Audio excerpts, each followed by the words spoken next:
힘든 시기를 보내고 있든 보내고 있지 않든 구독자님들에게 이 사연이 도움이 되었으면 합니다.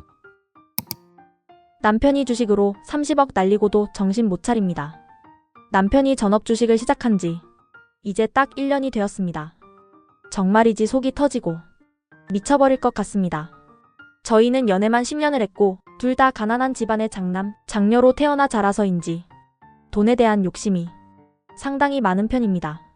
성격적으로 저는 극단적인 감성형 F이고 남편은 극단적인 이성형 T이죠. 제가 어릴 적부터 친정엄마로부터 귀에 못이 박히도록 들었던 말은 남자는 무조건 돈이고 능력이다 라는 말이었습니다. 무능력했던 아버지를 원망하며 경제력의 중요성을 수도 없이 강조하셨기에 저 역시 남편감을 선택할 때 무엇보다 생활력과 경제적인 능력을 중점적으로 보게 되었습니다.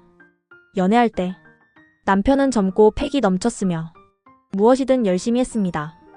부자가 되겠다는 꿈을 품고 주식 투자를 20대 때부터 시작해 벌써 20년 가까이 지속하고 있습니다. 투자 공부를 열심히 하고 신문도 자주 보며 주식에 몰두했죠. 처음에 회사에서 만났는데 남편은 입사한 지 2년 만에 회사를 그만두고 자영업의 길을 걸었습니다. 호프집은 약 10년, 고깃집은 5년 정도 운영하며 나름대로 열심히 살았습니다. 그런데 결혼하고 보니 정말 사기 결혼을 당한 건가 싶을 정도로 남편은 전형적인 가부장적이고 꼰대 성향이 강한 사람이 되어 있었습니다.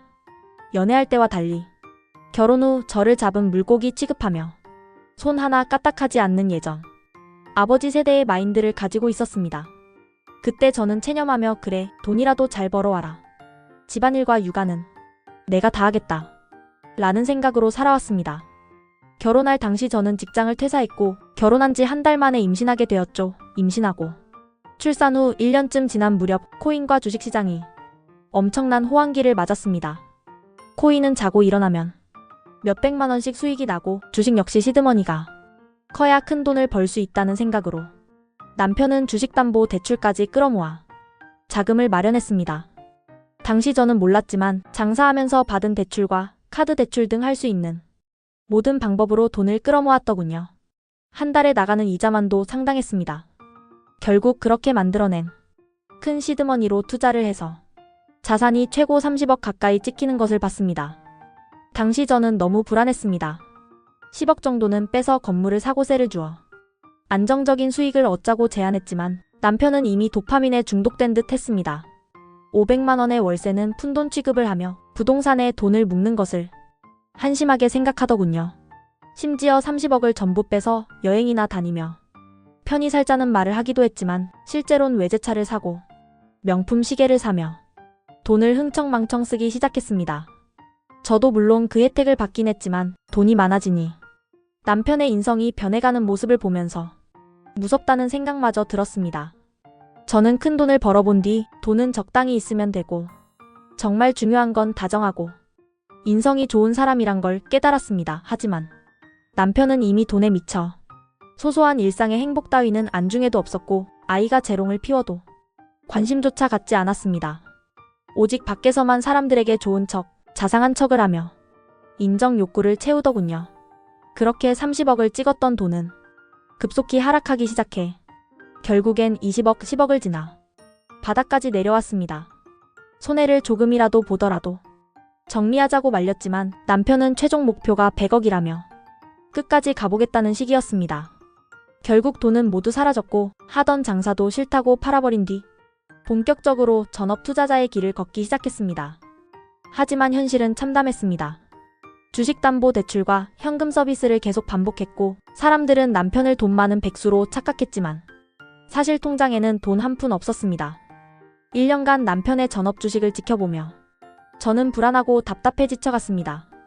남편은 하루 종일 주식창만 바라보고 인간관계는 단절됐으며 성격도 더 괴팍해졌습니다.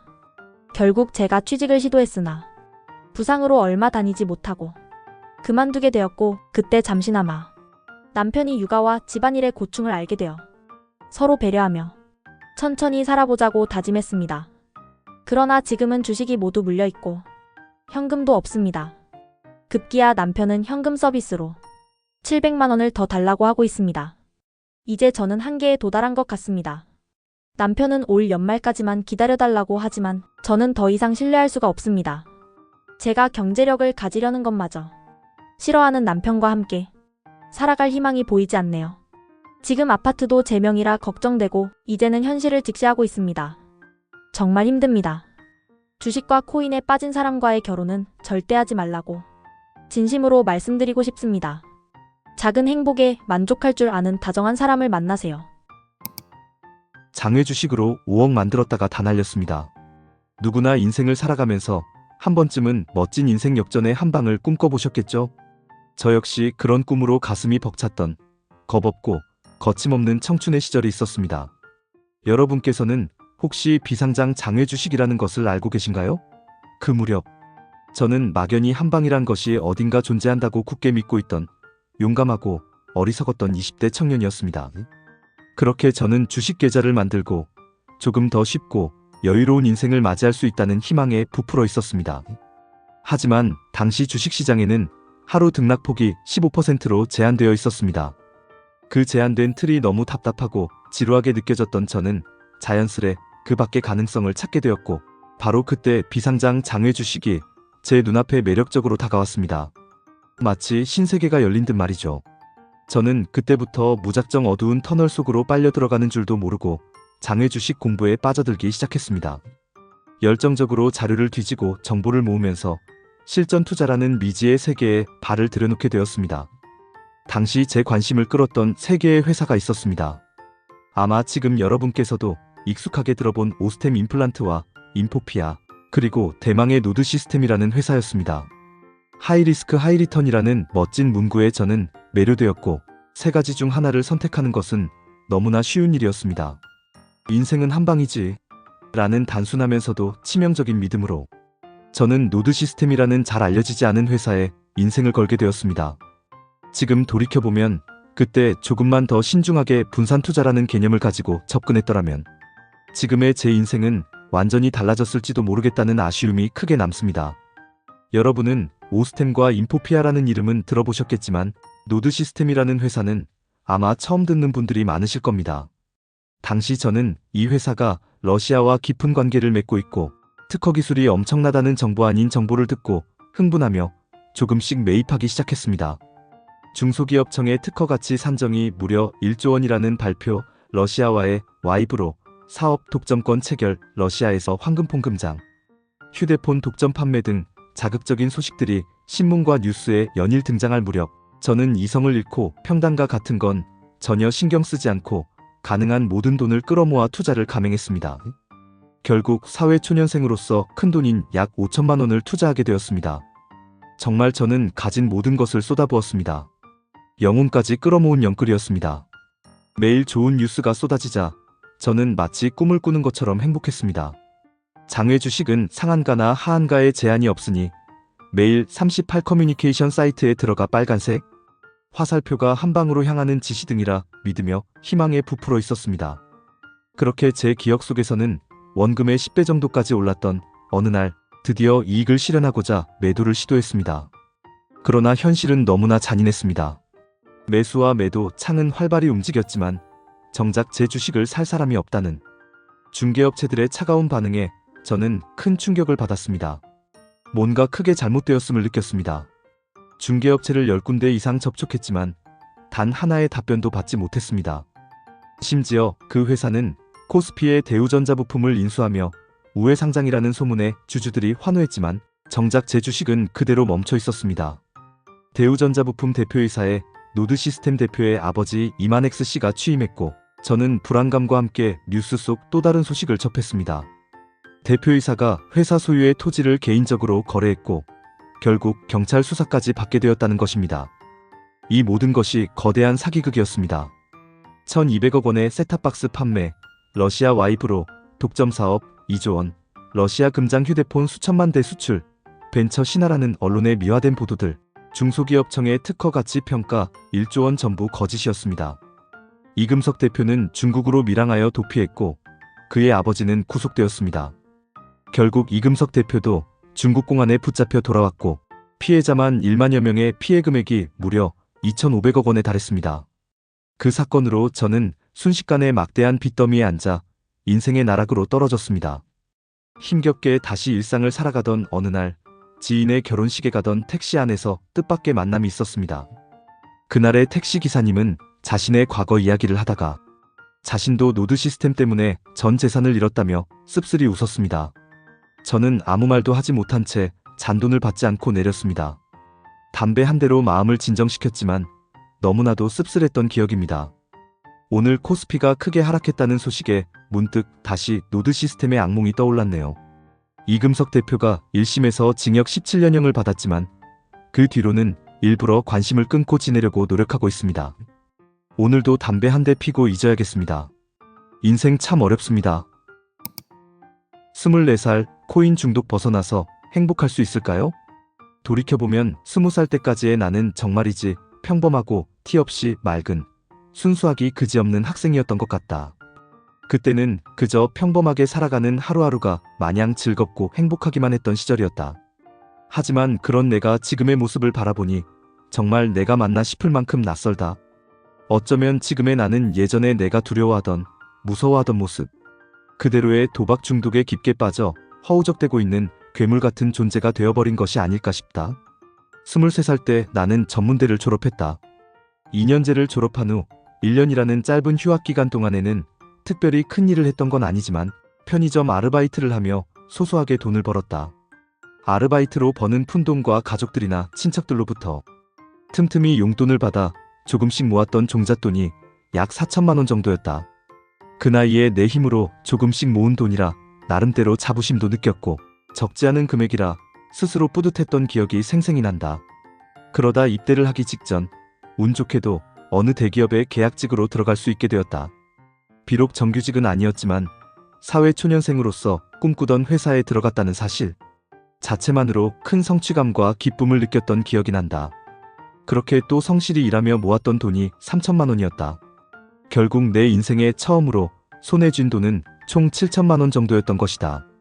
그 나이에 이 정도 돈을 가지고 있다는 것이 자랑스럽고 든든했다. 내 인생의 시작점에서 남들보다 빠르게 성공의 첫 단추를 끼웠다는 뿌듯함과 자신감이 나를 한껏 부풀어 오르게 했다. 하지만 그렇게 당차게 사회생활을 시작하고 나서 맞이했던 군 생활 동안 내 인생은 돌이킬 수 없을 정도로 망가지기 시작했다. 군 복무 기간 동안 나는 무려 8,400만 원이라는 거금을 잃었다. 정확히 말하자면 원래 가지고 있던 7천만 원을 모조리 잃고도 부족해서 추가로 1,400만 원이라는 빚까지 진 셈이었다. 단지 짧은 군복무 기간 동안 도대체 내가 무슨 짓을 저질렀기에 이 지경까지 왔을까 지금도 이해할 수 없을 정도로 처참한 결과였다. 돌이켜보면 이 모든 비극의 시작은 정말 사소한 일이었다. 친하게 지내던 고등학교 동창이 코인을 한번 해보라며 가볍게 나에게 말을 건넸고 친구의 입김에 혹해서 가볍게 시작했던 코인이 어느새 돌이킬 수 없는 중독의 늪이 되어 내 인생을 삼켜버린 것이다. 점점 더 자극적인 것을 찾아가다 결국 선물 거래라는 위험한 게임에 손을 뻗쳤고 무모하게 뛰어든 나는 걷잡을 수 없이 큰 돈을 잃어버리고 말았다. 이제 곧 전역하면 어떻게든 빚은 다 갚아나갈 수 있을 것 같다. 아직 내 나이 24살 그래도 점기에 앞으로 올라갈 자리와 기회는 남아있지 않을까 하는 희망을 가져보지만 한편으로는 이렇게 깊이 중독되어 버린 나 자신이 정말로 코인을 끊어낼 수 있을지 너무나도 불안하다. 잃어버린 돈보다도 더 무서운 것은 나의 정신 상태다. 스스로 돌이켜봐도 이건 도저히 정상적인 모습이 아니다. 처음엔 심장이 찢어질 듯이 아프고 후회로 가슴을 치며 울었는데 이제는 그것마저도 무뎌진 듯 멍하니 공허한 눈으로 시간만 죽이고 있는 내 모습이 너무나 낯설고 두렵다. 언젠가는 이런 삶을 살지 않겠다고 평생 주식이나 코인에는 손대지 않겠다고 그렇게 굳게 다짐했었는데 사람의 마음이라는 게 참 간사한가 보다. 결국 나 역시도 돈의 유혹을 떨쳐내지 못하고 이 지경까지 온 것이다. 잔고에 찍혀있는 그 마이너스 기호, 빚이라는 무거운 족쇄가 나를 너무도 고통스럽게 한다. 차라리 빚이 없었다면 내 소중했던 7천만 원은 그냥 큰 수술비로 한번 크게 아프고 나서 다시 태어난다는 마음으로 잊고 싶다. 누구보다 빠르게 성공을 향한 발걸음을 내디뎠다고 생각했는데 이제 와서 뒤를 돌아보니 나는 가장 뒤처져 있었다. 이렇게 밀려나서 외롭고 처절한 기분을 느끼고 있을 거라고는 상상조차 못했다. 무능하고 어리석은 내 자신이 정말 밉다. 부자가 되고 싶다거나 큰 돈을 벌고 싶다는 거창한 욕심 같은 건 이제 더 이상 나에게 없다. 그냥 너무나도 그립다. 아무것도 가진 것이 없었지만 그래도 하루하루 행복했던, 그냥 웃을 수 있었던 20살의 나 자신이 너무도 간절히 그리워진다. 이렇게 망가져버린 나도 과연 다시 행복해질 수 있을까? 지금으로선 너무나 막연하고 멀어 보여 잘 모르겠다. 하지만 그래도 마지막으로 딱 한 번만 나도 다시 행복해질 수 있다고 누군가 위로의 말이라도 건네준다면 좋겠다. 지금은 그 희미한 희망이라도 꼭 붙잡고 싶다. 영상을 보시고 도움이 되셨다면 구독, 좋아요 눌러주시고 다양한 의견 남겨주세요.